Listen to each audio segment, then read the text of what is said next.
আমি একটু বান্টিদের বাড়িতে খেলতে যাই। যাই না মা, তাড়াতাড়ি চলে আসবো, একটুও দেরি করব না। সে কথা কি তোর মনে থাকে? একবার যদি বাড়ি থেকে বের হোস, খেলার বাহানা দিয়ে আর বাড়ি ফেরার নামই নিস না। যাই না মা, বাড়িতে একা একা খেলা করতে আমার একদমই ভালো লাগে না। ঠিক আছে, যাবি যা, তবে তাড়াতাড়ি বাড়ি ফিরবি। সন্ধ্যার আগেই যেন দেখি তুই বাড়ি চলে এসেছিস, আমার যেন তোকে খুঁজতে না যেতে হয়। আচ্ছা মা, ঠিক আছে, আমি তাড়াতাড়ি বাড়ি চলে আসবো।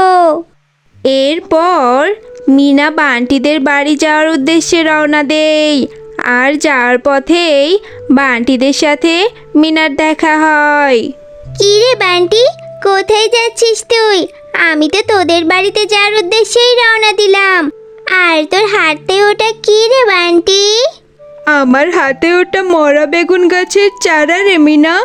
আজ মা আর আমি মিলে বাগানটা পরিষ্কার করছিলাম, তখন এই চারাটা চোখে পড়লো। মরে গেছে তো, তাই ফেলে দেওয়ার জন্য যাচ্ছিলাম। আহারে, মরা গাছটা কত অসহায়, মরে গেছে বলে তাকে এত অবহেলা সইতে হচ্ছে। বলি বাঘিনী কাকিমা, গাছটা মরে গেছে তো কি হয়েছে, আরো কিছুদিন যত্ন নাও, দেখো না যদি জীবিত হয়। ধুর মিনা, তুই দেখি পাগলের মতো কথা বলছিস। এই মরা চারা গাছটার যত্ন নিয়ে কি হবে আমার? না দিবে পাতা, না দিবে সবজি, শুধু শুধু এত অযথা সময় নষ্ট করার মতো সময় আমার নেই। এটাকে বরং আমি ফেলেই দিয়ে আসি। না বাঘিনী কাকিমা, মরা গাছের চারাটা তুমি ফেলে দিও না, তার চেয়ে বরং আমাকে দিয়ে দাও। বাবা, সামান্য একটা মরা গাছের জন্য তোর এত দরদ? আর দরদ হবেই না কেন?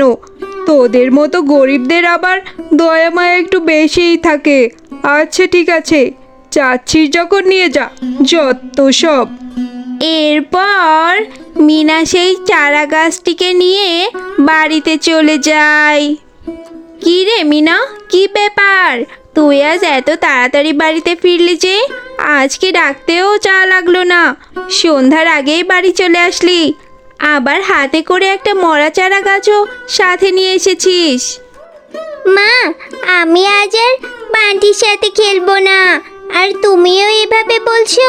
এটা মরা চারা তো কি হয়েছে, আমি এটাকে অনেক যত্ন করব, দেখবে এটা একদম সতেজ হয়ে দাঁড়িয়েছে।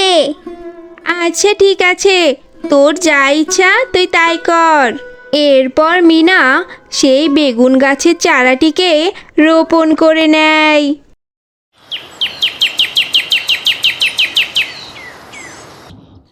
মা, ও মা, দেখেছো গাছটি কত সতেজ হয়ে দাঁড়িয়েছে? দেখে নিও, একদিন আমার এই ছোট্ট চারাটিতে কত বেগুন ধরে, আর আমি রোজ বেগুন ভাজা দিয়ে ভাত খেতে পারবো। মা, আমার যে বেগুন ভাজি অনেক পছন্দের। মা, আমি এখন যাই তাহলে, পুকুর ঘাট থেকে কলস ভরে পানি নিয়ে আসি। হ্যাঁ রে মিনা, আগের থেকে মরা গাছটি অনেক সতেজ হয়েছে, তুই তাড়াতাড়ি আসিস। আচ্ছা মা, ঠিক আছে, আমি তাড়াতাড়ি চলে আসবো। এই কথা বলে মিনা কলস নিয়ে পুকুরে পানি আনতে চলে যায়। কি রে মিনা, তুই নাকি বাঘিনী ভাবির ফেলে দেওয়া মরা গাছটিকে নিয়ে বাড়ি গিয়েছিস? তা তোর মরা গাছে কি বেগুন ধরেছে? যত সব আজাইরা কাজ তোদের মতো ছোট লোক দিয়েই হয়। মরা গাছের আবার এত যত্ন নিতে হয়? ফেলে দিলেই তো হয়। এভাবে বলছেন কেন কাকিমা? ওই চারাটা অযত্নের কারণে মরে গিয়েছিল, নুয়ে পড়েছিল। এখন আমি ওকে রোজ পানি দেই, যত্ন করি, ও একদম সতেজ হয়ে গিয়েছে। আমাদের বাড়িতে গিয়ে দেখে আসবেন। হ্যাঁ রে মিনা, আমার তো খেয়ে দেয়ে কাজ নেই যে তোর বাড়িতে মরা গাছ দেখতে যাব। যা তো এখান থেকে, আর কথা বাড়াস না। মা, এই নাও তোমার পানি।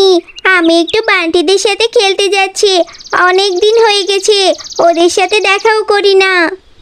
কি রে মিনা, অনেকদিন পরে তোকে দেখলাম। তুই আজকাল কোথায় থাকিস? সারাদিন ওই গাছটার যত্ন নিস, আমাদের সাথে খেলতেও আসিস না।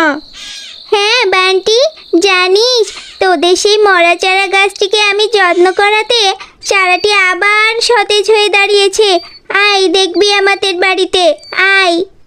না রে মিনা, আমাদের এত আজাইরা টাইম নাই তোর সাথে সেই গাছটা দেখার। তুই আমাদের সাথে খেললে খেল, না খেললে চলে যা।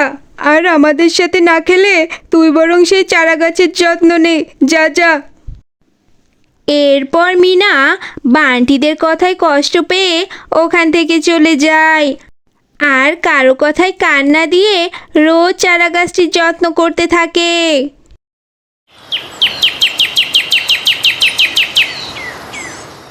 মা মা দেখো, আমার সেই চারা গাছটি কত বড় হয়ে গিয়েছে। সেই গাছে কত বেগুন ধরেছে মা। আমি এখন রোজ বেগুন ভাজা দিয়ে ভাত খেতে পারবো। আমার যে বেগুন ভাজা অনেক পছন্দের, তাই না মা? হ্যাঁ রে মিনা, গাছটির জন্য আমিও তোকে কত বকেছিলাম, কিন্তু গাছটিতে অনেক পরিমাণে বেগুন ধরেছে। মিনা, তুমি আমার অনেক যত্ন করেছো। আমি তোমার কারণেই পরিপুষ্ট হতে পেরেছি। এটা জাদুর বেগুন গাছ। এই গাছের বেগুন কখনোই ফুরোবে না। এই বেগুন তোমরা বাজারেও বিক্রি করতে পারবে। এরপর মিনার মা গাছ থেকে বেগুন নিয়ে বাজার বিক্রি করতে যায়। বেগুন রাখবেন কেউ? বেগুন, তরতাজা বেগুন। কি রে শেফা শিয়ালিনী, তুই এতগুলো বেগুন কোথায় পেলি? বেগুনগুলো তো বেশ তরতাজা মনে হচ্ছে। তোদের বাগানে তো কোনো বেগুন গাছের চারাও ছিল না, তাহলে এত বেগুন কোথায় পেলি? আরে বাঘিনী ভাবি, আমার মেয়ে মিনা কোথা থেকে যেন একটা মরা বেগুনের চারা নিয়ে এসেছিল।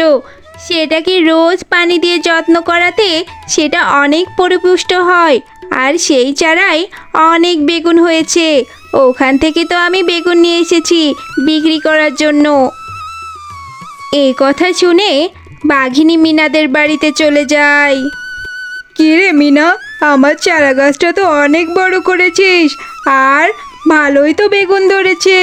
এই গাছটা আমার, তাই এই গাছের সব বেগুন আমার। আমি এখনই সব বেগুন ছিঁড়ে নিয়ে যাব, দাঁড়া। এই কথা বলে বাঘিনী গাছটির কাছে যেতেই গাছটি শক দিতে শুরু করে।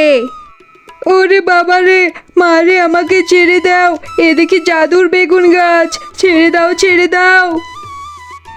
বাঘিনী, তুই অনেক শয়তান, অনেক লোভী।